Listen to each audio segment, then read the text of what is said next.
Kader Diop ki lee nga xam ne xaritam la di Sidi Mbaye daal nay indi ay seede jëmale ci jëmm joojee nga xam ne nag daal nay dëddu tey li mu xamle moom moo di ku nangu woon a liggéey la waaye tam ku xarañ ñooñ lool ci li nga xam ne rek moom la ñuy def li lee nag nekk ab laaj woo xamante ni daal nañ koy samp mu nekk oto yu mag yi nga xam ne ñoom ñooy tegu ci xàll wi ndax am nañ bépp matuwaay woo xamante ni war na mën a tax ñu daal di rek tegu ci xàll wi woowu le laaj nag tontu wi di ngeen ko am ci la jotaayu xibaar xam ngeen li waral ñu def bi le gëstu nag di camion bi nga xam ne rek moom moo daal di faat ñetti ci ay doomi aadama niki démb foofee nga xam ne moom moo di ca Yoff te itam ñuy xam ne rek ne camion boobee mënu woon a taxaw ci coobareem amuloon itam li nga xam ne rek moom moo di visite technique démb ak léegi gis ngeen ne opérateur économique bi opérateur téléphonique bi di Orange dafa yokk bu baax a baax li nga xam ne moom moo di ay tarifam di ay njëkk yoo xamante ni sénégalais yi nag ñaawlu nañ ko bu baax a baax lenn lañ jàpp ne moom rek moom mooy saafaraal mbir mu ni mel ñu daal di toxu dem ci beneen opérateur mbokki li lépp tënk la bu ngeen taaxiloo tuuti ma dikk ñu yaatal ko.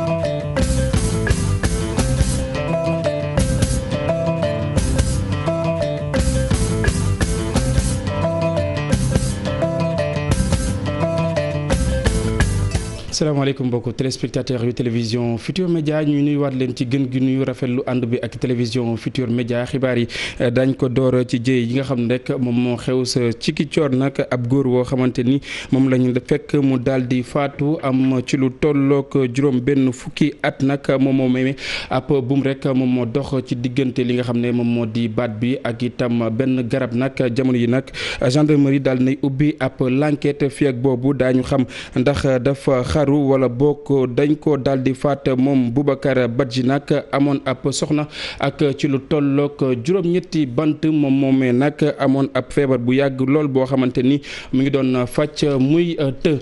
mbokk yi maa ngi leen ko doon junj ci la jotaayu xibaar taskatu xibaar ba woon nag di Kader Diop moom moo daal di faatu xam ngeen ko kilee nga xam ne nag jege ñaaleem la woon di Sidi Mbaye daal di nay indi ay seede jëmale ci jëmm joojoo nga xam ne nag jamono yi daal di nay dëddu ñu seetaan ko ci micro Alxasan Ba. yaa ma wax léegi ne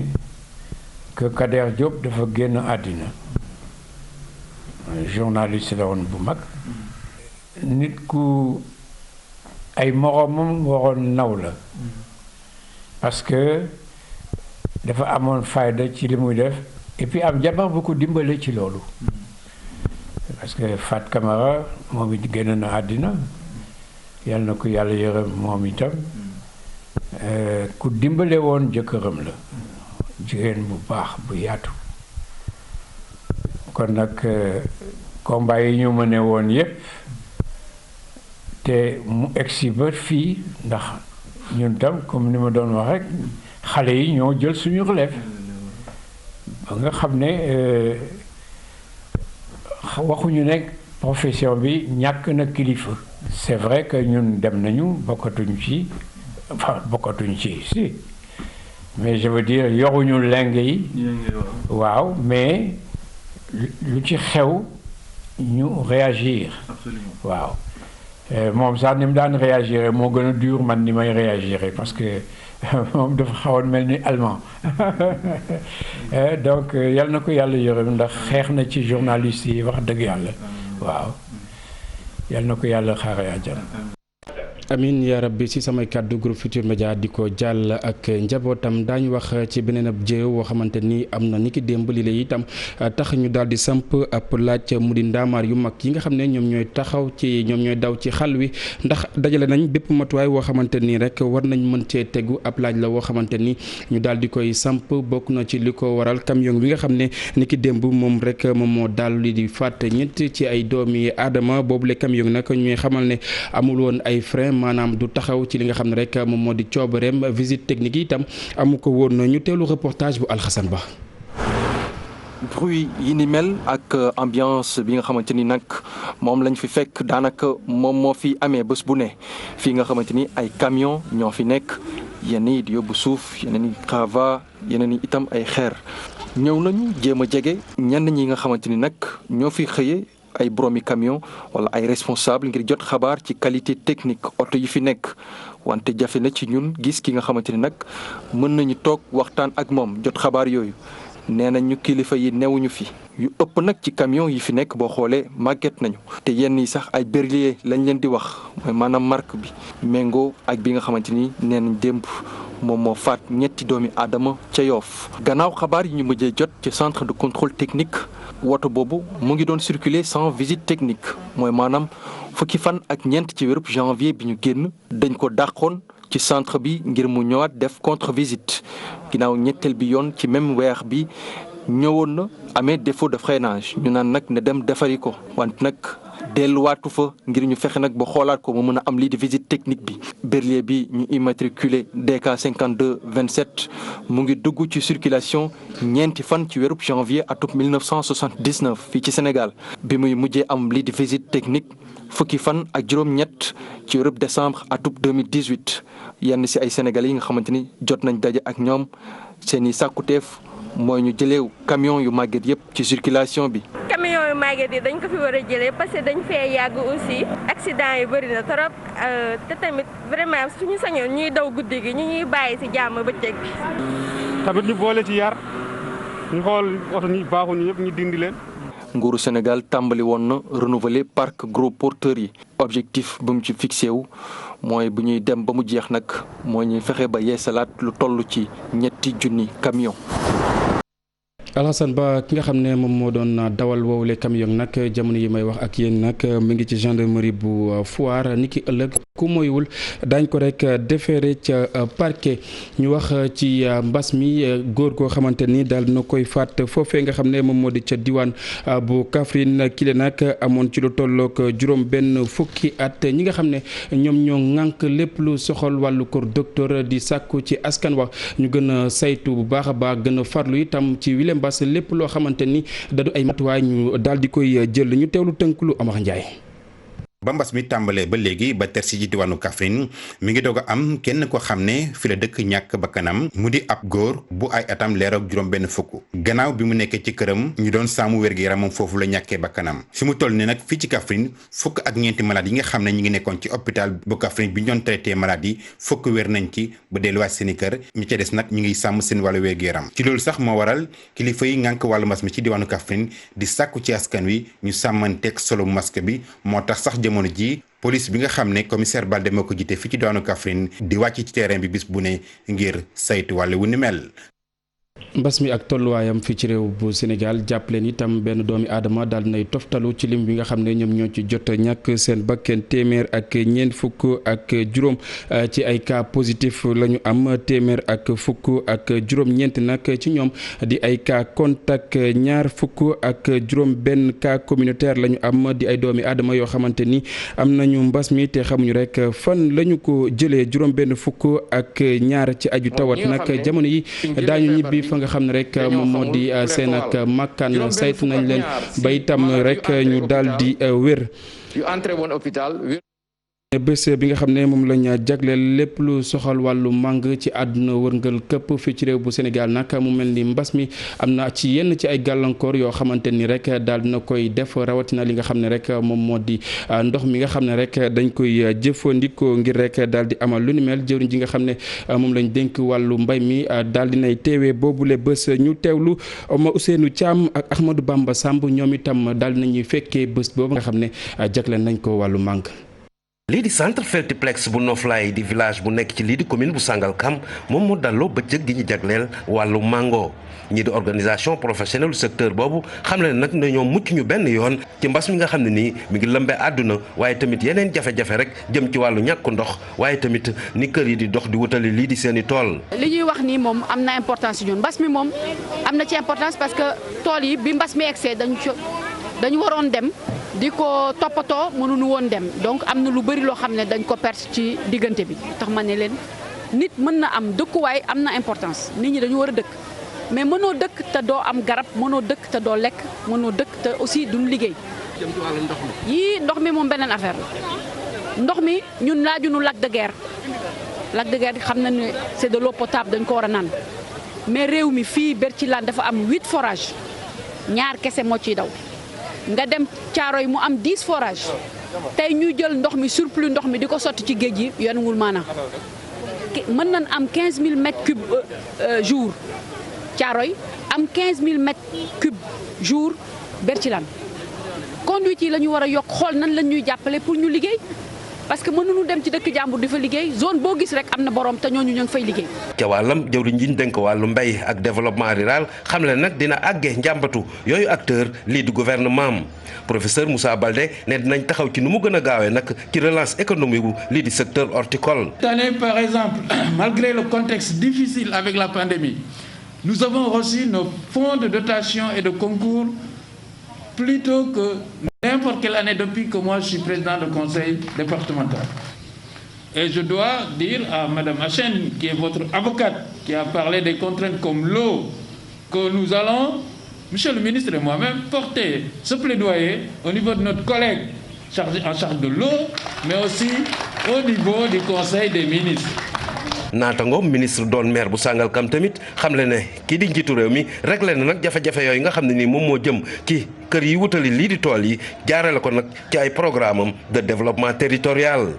jërëjëf Ousseynou cant ak ngërëm ñel na la ci leneen la ñuy wax nag li lee di ak juboo boo xamante ni daal nañ koy xaatim ci diggante réew bu Sénégal ak itam banque européenne nag d'investissement ku nekk xam na ne mbas mi laale na lool ci yenn ci ay entreprise yoo xamante ni ñu ngi ci réew mi ba tax itam ñu fit ci ay koppar yu takku daal di teg ko ci table bi ngir jàppale yooyu la entreprise lu ni mel ñu ngi ko doon xaatim ni ki tey ji ci suba Mohamed Samb ak Pape Sangone Mbaye teewe woon nañu ko ñu seetaan.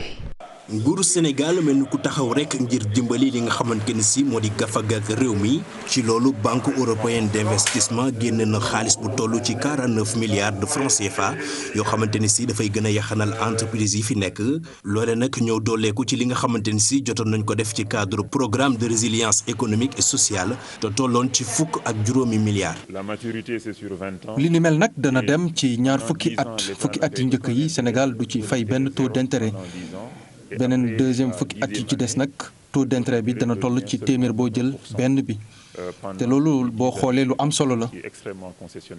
gaawal liggéey bi ci entreprise yi nga xamante ni si war nañ leen yóbbu ci zone économique spécialisée yi loole nag kii di Amadou Hott mu ngi xamle ni ñoom tàmbali nañ ko ngir mun a jëmmal yéeneek njiitum réew bi nga xamante ni si fësal na ko ci conseil des ministres bi ñu weesu. Parce que être dans une zone économique spéciale dans un parc nekk ci zone économique spécialisée mbir mu am solo la ci entreprise bi day tax mu gën a ñoŋ mu gën a itam compétitif ci wàllum condition yu jëm nag ci li nga xamante ni moom mooy infrastructure yi ay avantages yu am solo ñoo ci nekk donte sax jàpp nañ ne li nga xamante ni moom mooy wàllu woowu liggéey des na si pour fexe ba li nga xamante ni moom mooy entreprise yooyu ñu daal di mën a exporter ci espace su CEDEAO ak UEMOA. njënd meeg njaay mi ci biir réew mi nekk benn ponk bu am solo ci programme de résilience économique et sociale. public privé wante itam ci wàllum consommation. benn déggoo bu dox ci diggante Sénégal ak banque européenne d'investissement ngir gën a mun a dooleel entreprise yi nekk fii ci réew mi loolee nekk li ñu xaatim ci bile déggoo ngir gën a mun a jëmmal liggéey bi nag Union européenne ci wàllu boppam jot na def lu toll ci 6 millions d'euros ngir économie Sénégal bi nga xamante ni si mbas mi laal na ko bu baax ñu gën ko mun a taxawal. mburu bi daan jar fanweer nag ñu jëlee ko ci njëkk loolee nag daal di koy yóbbu ci ñeent fukk directeur bu commerce extérieur di xam ne nekk du lettu benn yoon ay dégguma ci bëgg-bëgg ko kuréel yi nga xam ne moom moo ŋànk boulanger yi nag li mu xamle moom moo di jamono yi nag du jamono yi nga xam ne dañoo war a wax li nga xam ne rek moom moo di yokkuk njëkk dañuy teewlu Boubacar Mbodj Mohamed Samb moom moo teewlu ay kàddoom ba tey. noo commencé woon benn waxtaan ak fédération des boulangers ba ci waxtaan boobu bi mu sottee nañu tëggaat texte yi maanaam mooy lépp banqaas yu ñuy teg yëpp pour xool nan ñuy def ba secteur bi gën a dox. léegi nag soo xoolee aussi domaine bu nu nekk loo xam ni aussi c'est on est tenu par la légalité parce que mënoo tëb rek nga ni ay nit yéen li ngeen def baaxul duñ leen di retirer dafa am yoo xam duñ ko war a teg ba pare mooy au niveau des gouverneurs dafa am des comités yu ñu waroon teg yooyu teg nañ ko ba pare pour Dakar suñu paree si loolu nag maintenant am na benn dispositif boo xam ni mooy tax kuy distribuer pain duñ ko war a agréer parce que distribution dafa war a obéir à des normes de qualité foog ñu xam yow si yan condition ngay distribuer est-ce que am nga capacité pour distribuer ba pare fi nga koy distribuer ñooñu est-ce que am nañu capacité pour mën a jaay mburu bi si anam yoo xam ni du doon ngaañ du point de vue de la santé des consommateurs. ñoo ngi siy gërëm aussi fédération des boulangers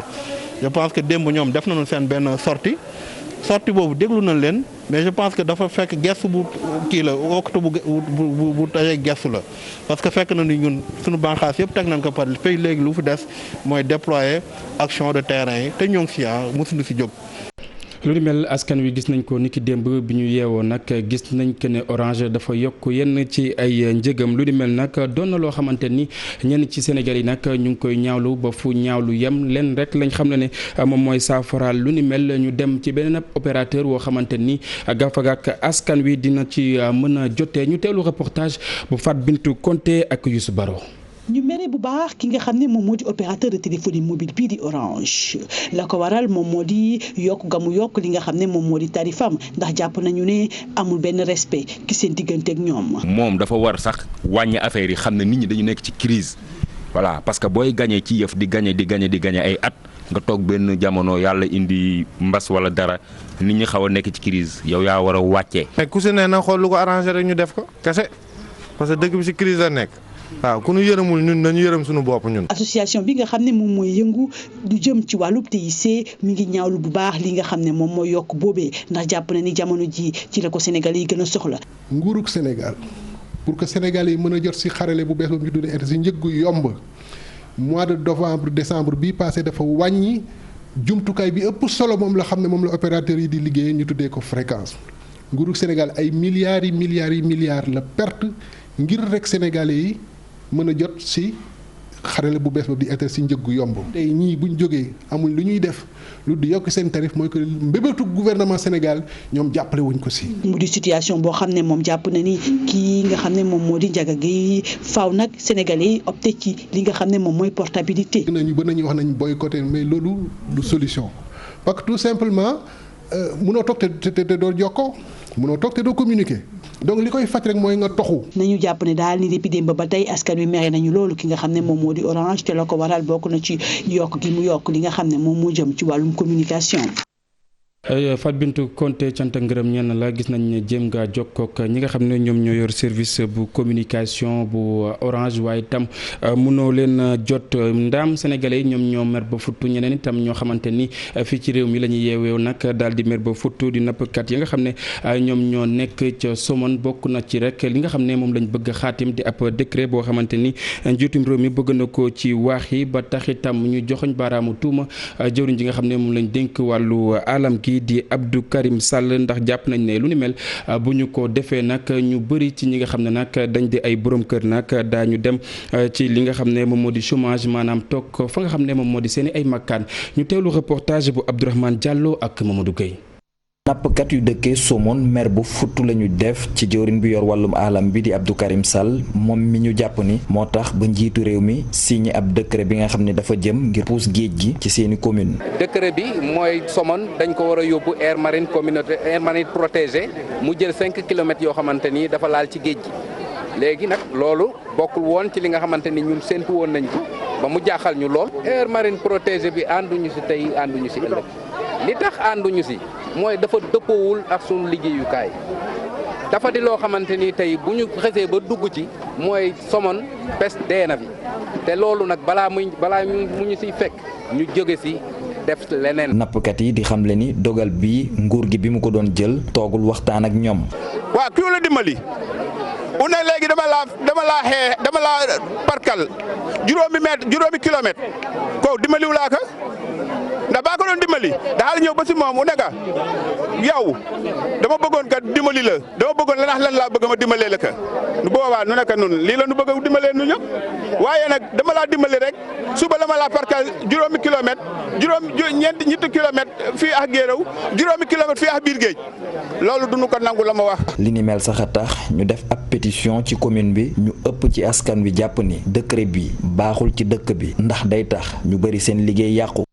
ca dëkk wu sell ba Tivaouane la ñu nangoo rek ay yàmba loolee nag di ay sambabo yoo xamante ni bëgg nañu rawale lu ni mel ba tax itam élément yu commissariat urbain bi nag daal di leen di teg loxo ca boobule wàll nag commissaire bu police bu Tivaouane nag di Bara Niang xam ne rek ne lu ni mel jamono yi day gën a bëri ci dëkk wu sell boobee ab waxtaan ay kàddu doxoon ci digganteem ak Cheikh Anta Diop ak Sey Latir ñu seetaan. waa police bu Tivaouane ci ni ñu koy defee nag saa su nekk dugg duggoon nag ci quartier yi ruq-ruqaat yi ba teg loxo ñoo xamante ne dañ doon trafiqué yamba ci dëkk bu tedd bii di Tivaouane. teg loxo ci quantité bu toll nii di juróom-ñaari kilo yamba ak lu teg dafa am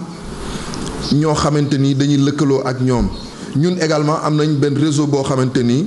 composé d'éléments yoo xamante ni ci brigade de recherche bi la ñu nekk mais en tenue civile ñooñu aussi dañuy def ay recherche Baara Ñaa ak ñoñom ne nag ñaar daañu leen di teg loxo dañoo def ay enquête xam dëgg mbir mi fu mu nekk ak fan lañ ko doon jaarale. saisie yamba bi benn information lañ jot bi ñu exploité ko avec exactitude quartier bi ak lieu bi ñu dem def fa lu ñuy wax planque bi ñu defee planque bi gis nañu ay va-et-vient yu bëri mu nekk ñun yéeg ci ay moto Jakarta ak ñoo xamante ni dañuy ñëw ak seen tànk bi ñu demee nag ba mu leer que ñun ni lii lu suspect la ci lañ dale ci seen kaw fekk nañ ko muy livrer chanvre indien benn cornet ci kenn ci client mi quartier Fogny. commissaire bi yokk si ne fii ci Tivaouane ñi fiy jaay ak trafiqué sinébre ñu ci bëri ay dawalkatu moto Jakarta lañu. muy phénomène boo xamante ni dafa commencé di gagner du terrain à Tivaouane. quantité bu toll nii musuma ko fi jàpp depuis phénomène moto Jakarta yi di développé wu mu nekk loo xamante ni ñu ngi ciy xeex. commissaire police bu Tivaouane ne ni ngi def seen kéemtalaay kàttan bés bu nekk nag dinañ amal ay opération yu nu mel te it daañu dugg ci quartier yi nekk ci biir Tivaouane ngir ñi nga xamante ni ñoom ñooy faral di def ñaawteef yooyu ñu mën leen a teg loxo.